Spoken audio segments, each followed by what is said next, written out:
All right, good morning, everyone, and welcome to Architecting. I'm your host, Angela Mazzi, and today I am so excited to bring you our special guest, Dena Prastos. Dena is the founder of Indigo River, and this is a really exciting consortium of transdisciplinary architects, engineers, planners that's really focused on how to design for climate change. So welcome. Good morning. Thank you for having me, Angela. My pleasure to be here.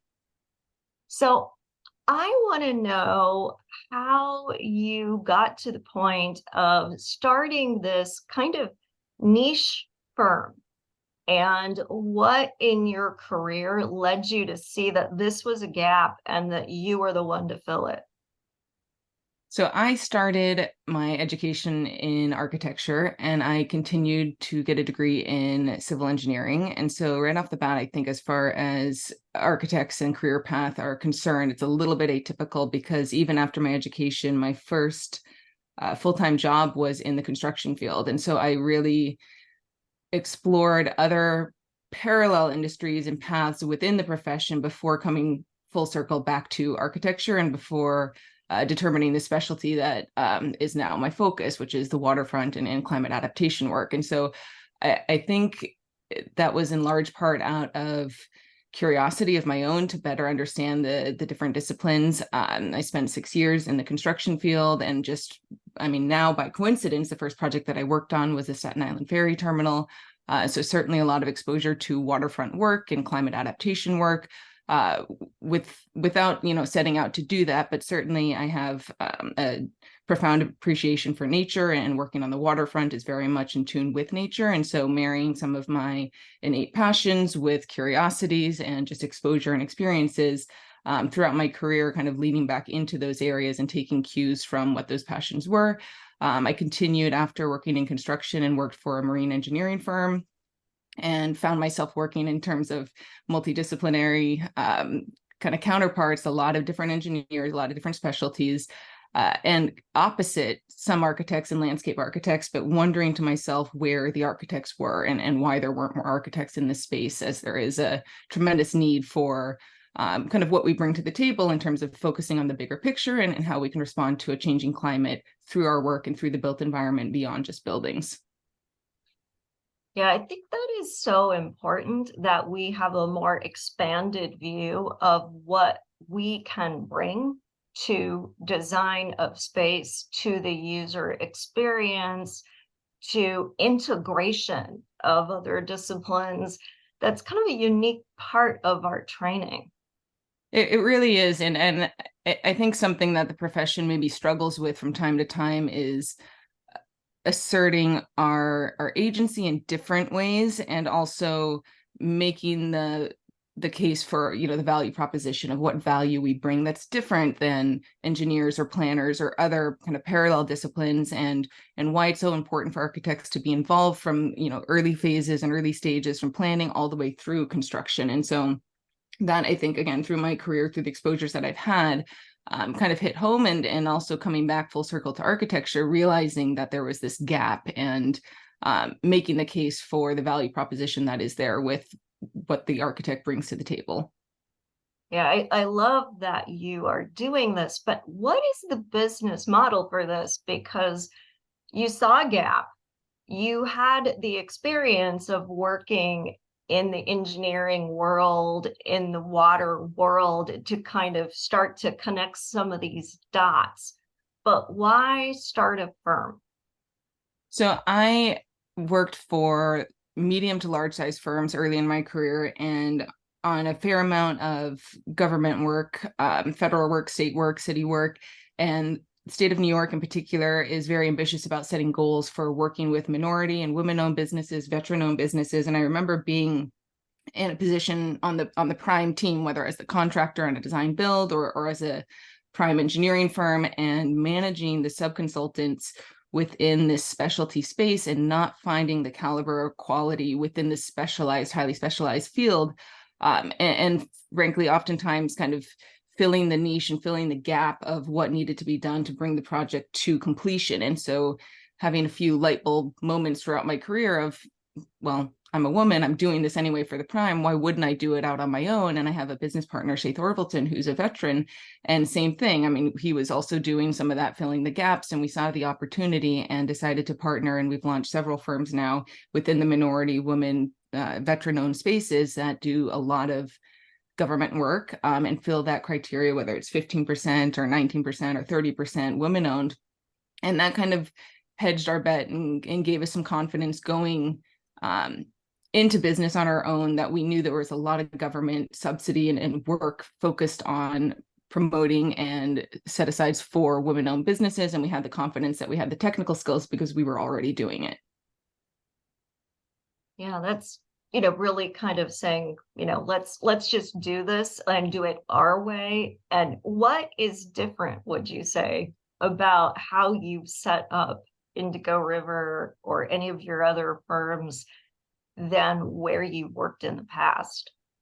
So I think a lot of the architecture and engineering and construction industry is kind of rooted in some antiquated styles of leadership and understanding kind of why they got to be the way that they are, but also understanding that there are more progressive outlooks and views and more adaptable climates that we're capable of creating. And so seeing that as an opportunity also, I just remember in my career working under, different leadership, kind of hitting these glass ceilings that I couldn't rationalize why they were there.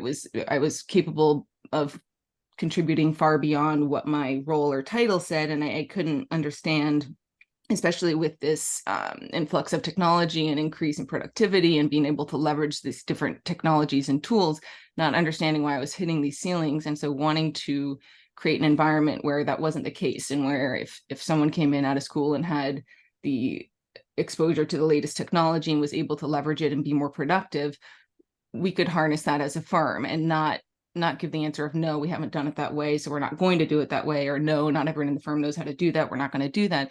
Being a bit smaller, I mean, we're close to 20 people, which isn't so small, but small enough that we can still pilot and try, going in different directions, using different tools, investing in our personnel to try different things. We're very experimental and also very democratic in our leadership and embracing these different tools and emerging technologies.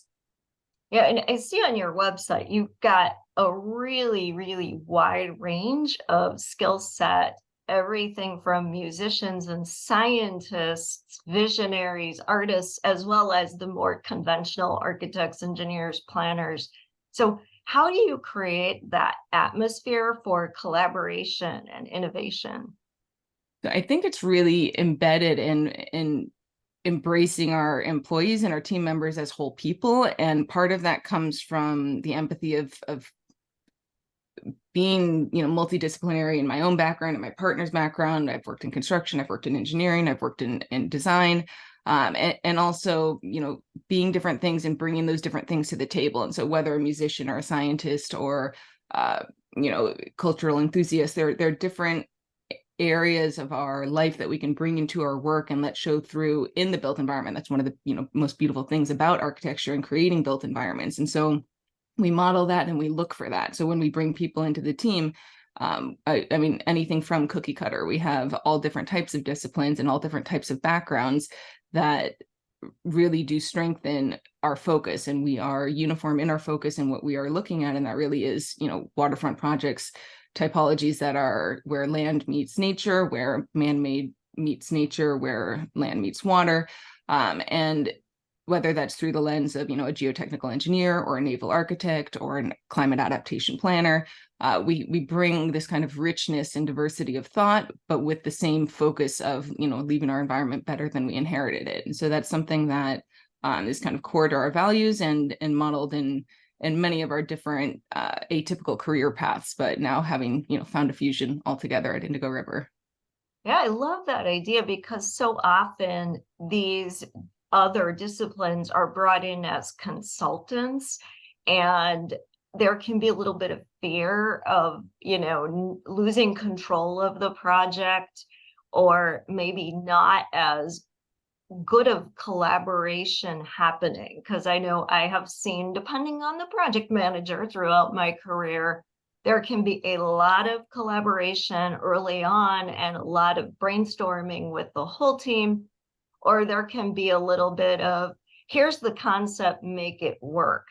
Yeah. And, I think everyone could see the benefit when you collaborate early, but that's not always easy to do. So how do you make that work? Is it something where you're just bringing everybody together into kind of a war room and coming up with ideas, or do people bring in different channels that are their areas of expertise?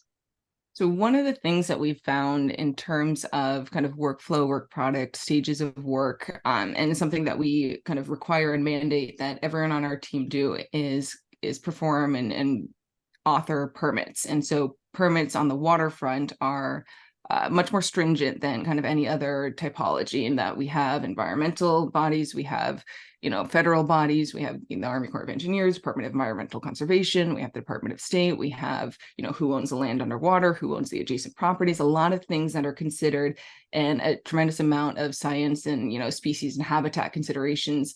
And so by understanding what the constraints are within permitting, as a departure point, that's certainly a language that we all speak and can bring to the table. The other area that we focus on tremendously in many of our backgrounds, not by coincidence, but have embraced construction and constructability concerns and techniques.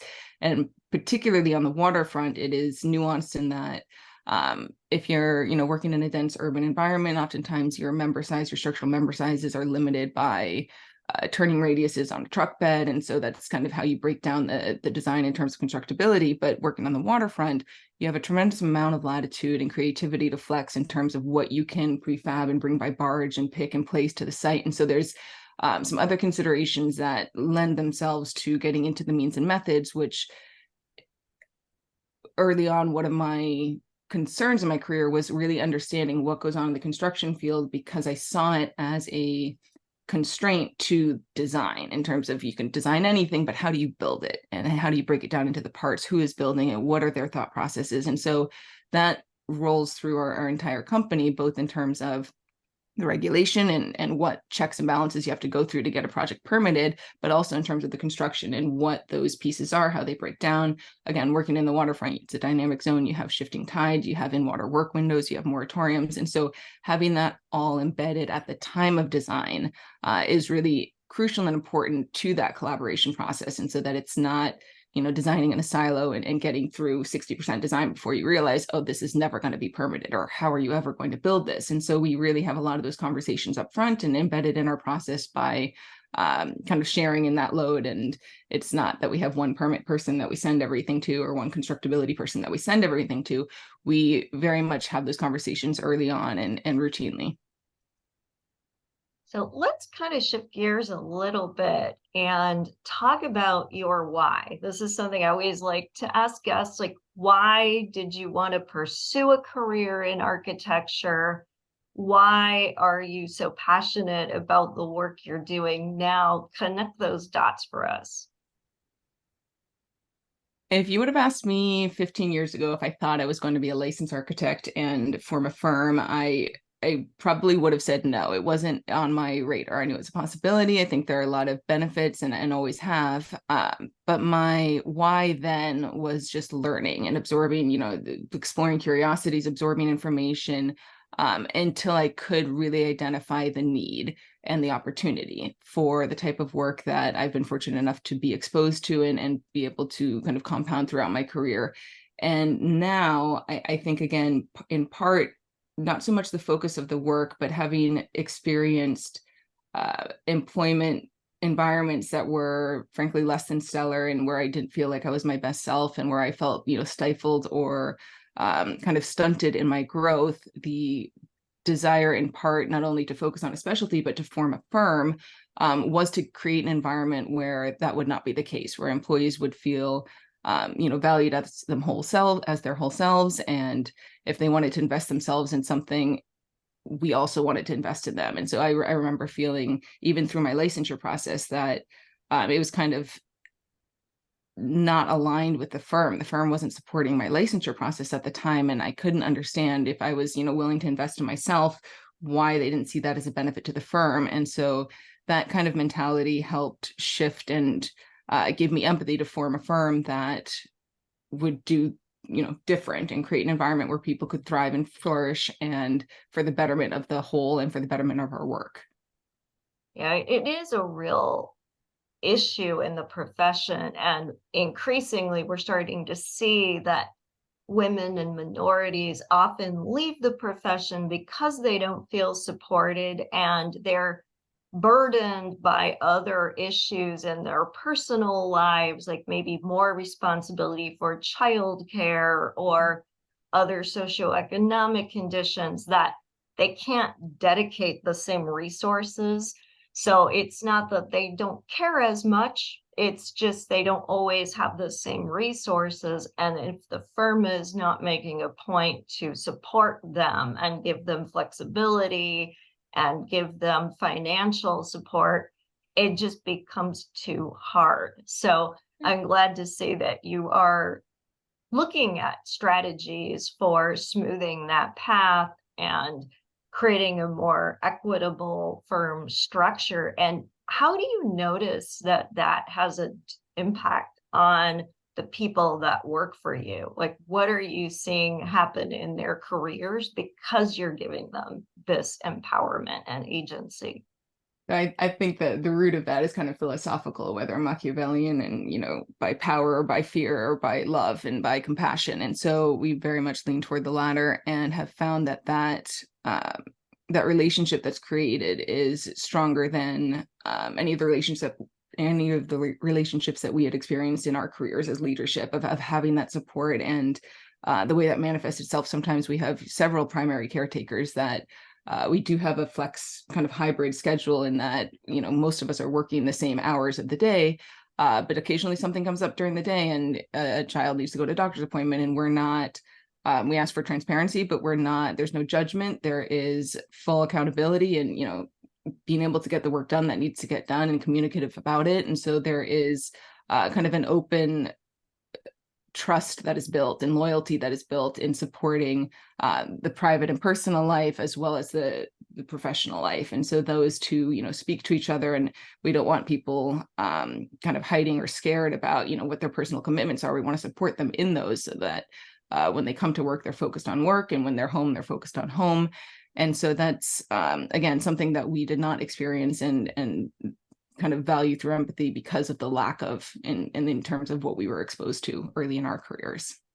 Yeah, and I think it's a real pivot from the competitive nature that a lot of us, it started with our education, right? It was very competitive in studio. We were taught that we had to work all these crazy hours because we could never get the right answer right off the bat. Of course, you had to iterate and iterate endlessly, and that it would never be good enough. And then we take that with us into practice. And this has now gone on for so many generations that there is a little bit of feeling of that's just the way it is. So I always appreciate it when somebody questions the premise and starts to say, well, is it really? Is that really the only way that it could be? Because a lot can happen when you just take that competition element out of it.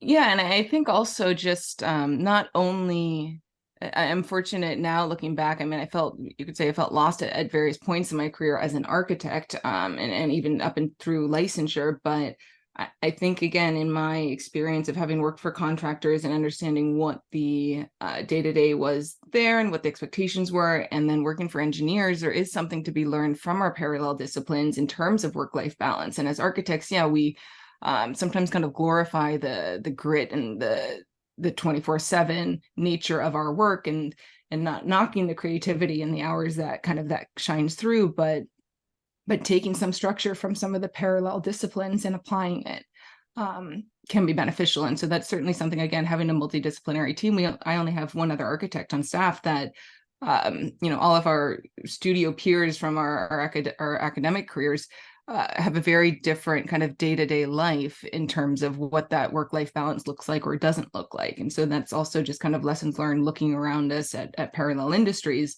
that can be applied and certainly appreciated and leveraged for hopefully the better. Yeah, that you get to see that you can still do as good, maybe even better work when you're not exhausted, when you're not Absolutely. constantly doubting yourself, and you could kind of get in the zone more quickly. And I know you are a big lover of travel and a big lover of nature. And so you talk a little bit about how you kind of integrated your whole life and made your work part of a lifestyle, not just a job. Very much so. And that's, uh, I believe also our career as architects, especially when we embark on licensure. I mean, I remember going through studying for the exams and taking the test and thinking, all right, there, I'm done. I'm licensed. And really, that's just the start of your career. That's really when you assert the agency to affect change and to truly protect the health, safety, and welfare of the public in the built environment. And so that's something that I think perspective, kind of asserting that agency once you get there and reestablishing what your mission is as a licensed architect, and not as, you went through architecture school, you went through studio, you went through, various mentorships and internships, but understanding that's really the launching point for your career, and that there's so many different ways to assert our agency as architects and not getting kind of guttered in what architects before you have done. Yeah, I think that's important. And I wanted to ask you a little bit about the role of architect as advocate, because I think that happens a lot in the way that you work. A lot of your projects, like you said, are through government agencies, and there is a public interaction part of that. So, where are you seeing opportunities, not just for yourself, but for architects in general to be better advocates? One of the things I find myself kind of getting lost in thought a lot around is how unique our role is, in that we serve a client who isn't always or necessarily the decision maker or in tune with the operations team of who's going to maintain whatever the asset is that we're designing.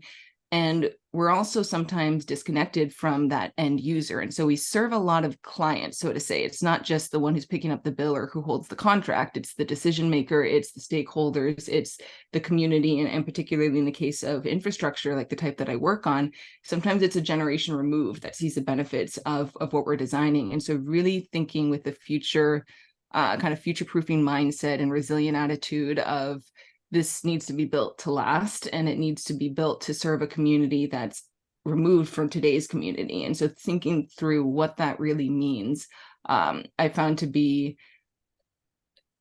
an area that is special and unique to architects, that it's not just looking to a guidebook or a code book and kind of checking the boxes and pushing something through, but understanding who we are really serving, who we are protecting, what it means to protect the welfare of the public, and what public that is today or tomorrow. So certainly something that, again, in terms of advocacy, learning to empathize with a community that may not exist yet, and being a little bit more intuitive in our practice and not so black and white of what today's client says or what the science of today says, and starting to understand what the projections mean for our work. And if you encounter resistance, whether it's we don't have the budget to deal with that, or maybe something becomes politicized, what are some strategies that you use to keep the integrity? I mean, we all realize that we never get the whole vision all the time, or even most of the time, but there is a certain integrity to an approach or a concept. And how do you keep that intact? Early on, one of the things that we'll do is establish a design criteria to do just that, to say, all right, whatever the program is, the scope of the project, what are we designing to? What is the criteria that we're holding ourselves to? Is it In the case of, whether it's a seawall or a bulkhead, is it designing for sea level rise in 10 years? Is it designing for 4 inches of sea level rise? Is it designing for Category 3 hurricane? But establishing in terms of our climate and in terms of our environment, what that criteria is, so that we can agree. And sometimes it happens where we establish a design criteria and then we go through the motions and it turns out that it's too expensive. The client doesn't have the money to build it, or we have to phase it. But one of the kind of tried and true methods is to really focus on fact and educating the client, and not what I want as an architect, imposing my views and what I think is right, but kind of bringing it back to what the facts are, what the science says, what the projections are, understanding that we're incurring, greater and more severe and more frequent extremes than we ever have before. And so to invest in infrastructure that doesn't meet some of those challenges it can be a waste. And so understanding and calibrating with the client of what the true goals of the project are, what the design life is intended to be, and coming back to those. And if it needs to be phased and prioritized and focused in a different area, that's something that we'll do. But it's not always kind of black and white of here's a site, here's a program, go to town. It's really focusing on what the criteria is, particularly on the waterfront when we're dealing with, sea level rise and flooding and storm surge and some particular and unique dynamic conditions that we want to make sure we're doing right by the client, but we're also doing right by the end user of who's going to be inheriting and maintaining this infrastructure in the future. Right, because there is, the downstream effect, if you will, of who is impacted when the climate event occurs. And there's a cost to handling that disaster and the rebuilding and all of that needs to be brought forward to why the investment of what you're doing today makes sense. Absolutely. And so, yeah, looking whether it's a cost benefit analysis of different types of solutions, particularly in the case of, flood mitigation techniques, sometimes we'll put together a decision matrix of, A to Z, different options, different technical options, but then kind of also weight the regulatory implications, the operations and maintenance implications. And so it's not just a financial decision, but it's also a lot of other factors that go into making that decision, and prioritizing, if there's a budget that's already set, prioritizing how that is used or what that's put towards. And sometimes it does come to phasing of, we're not going to do this whole, area, we're going to do a part of it, we're going to do it right, and we're going to look for additional funds to do the next segment that will also do right. So your projects do a lot of heavy lifting because they're dealing with a lot of environmental conditions and potential conditions, but you also work hard to enhance quality of life for the people on the waterfront. And I'd love to hear a little bit more about how the waterfront becomes a place for people to gather and to enjoy life and to maybe enrich the life they're already living. Absolutely. I think that's critically important in particularly in urban environments where you might not feel so in tune with nature if you're kind of landlocked in this concrete jungle, but understanding that as soon as you approach the water, you start to open up this relationship with nature. And whether it's in a maritime industrial environment or whether it's a waterfront park and a beach, there's still benefits from just being around the water and being a little bit more immersed in that nature. And there are ways in which I mentioned before, kind of the architect asserting their agency in this space that hasn't been a focus before. And part of the opportunity that I saw was even in the case of, ADA compliance and in terms of, egress considerations, and there's code and there are guidelines that engineers follow, but the quality of life aspect wasn't always seen as an opportunity. Whereas when I look at, a pier structure that maybe has a gangway down to a floating landing, and I understand what that range of motion is for the shifting tides, and I think about the person in the wheelchair that might be going down that gangway, my thought process in terms of design solutions is different than the engineers who are looking at their, guidelines and kind of more prescriptive solutions and problem solving, not necessarily designing, but problem solving. And so that's something where, again, I feel as, asserting agency as an architect and understanding what that human experience component is and seeing that as an opportunity for design to be more inclusive in how we open up the waterfront for everyone and what that experience is like, is certainly an area where we found ourselves, celebrating. Yeah, and it can be an expression of culture and identity versus the no-fly zone that nobody wants to be around. Absolutely. So, what is one thing, if you could share with your younger self that you would want her to know about what's important about being an architect and what opportunities she should be looking for? Not to say that I didn't find it important, but I don't think I understood the weight of the relationships that we form, even in our academic career, but even especially early in our career, kind of undermining ourselves and our authority and our experience and kind of lack of conviction early on that there's so much opportunity to reinvest in relationships and carry them through with us throughout our career. And so I have relationships from early in my career, from my academic career, that I'll lean on, but I don't think I quite understood the weight that they would bear in my life that they have to date. And so that's certainly an area where I feel, probably regardless of any industry, just understanding the relationships that we form and that we invest in and continue to reinvest in terms of, return on investment, payback multifold. That's a great point. And I think we can't underestimate the power of mentors, of networks, and of even, I call them genius circles, because when we're around people that are doing what we're doing or even a little bit ahead of us, our crazy ideas don't feel so crazy. And they actually get excited about them and maybe give us more ideas on how to make them work. So I love that you brought that up, because I think a lot of times architects can fall into the I'm too busy trap and have the tunnel vision that's just about what do I need to do to meet this deadline, and not seeing that your career has a container beyond working on projects, that there's more to it that will enrich what you can bring to projects. Absolutely. And you mentioned before kind of that I appreciate travel greatly. And part of the main reason is beginning to understand other cultures and their relationship with the built environment, and how we maybe take for granted sometimes what our relationship is with the built environment just by default of maybe it's all we know. But understanding other parts of the world that have, a deeper history and what their relationship has been historically with the built environment, understanding that there are multiple ways in which the same built environment can be experienced. And so to start to understand that it's not only, the hardware, but it's also the software, which really is under the architect's purview of how we experience the built environment.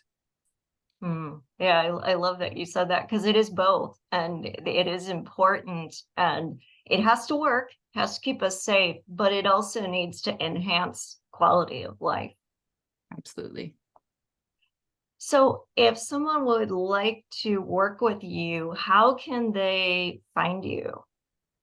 I am active, I mean, certainly through our website, indigoriver.com, certainly through LinkedIn, just my name, Dena Prastos, on Instagram. There are various ways to get in touch, and pretty responsive, especially when someone says they listen to an episode. I always love hearing feedback.